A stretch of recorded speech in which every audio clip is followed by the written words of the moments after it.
In 1988, a mysterious explosion destroyed the home of the Amos family in Heswall, England. When firemen sifted through the burnt-out shell of the house, they found a framed picture entitled The Crying Boy, which was a portrait of an angelic-looking boy with a sorrowful expression and a tear rolling down his cheek.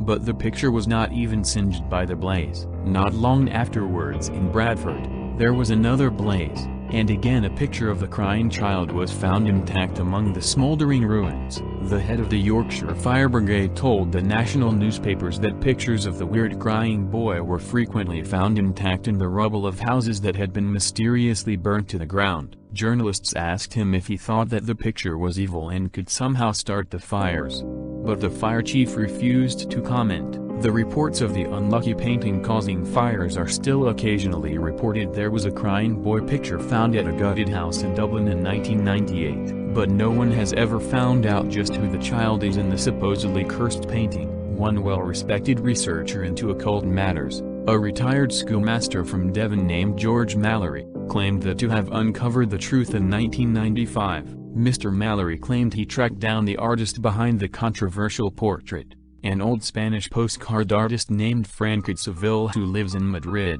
Seville said the crying boy was a little street urchin he had found wandering around Madrid in 1969. He never spoke, and had a very sorrowful look in his eyes. Seville painted the boy, and a Catholic priest said he was Don Bonillo, a child who had run away after seeing his parents die in a blaze. The priest told the artist to have nothing to do with the runaway, because wherever he settled, fires of unknown origin would mysteriously break out. The villagers called him a Diablo because of this.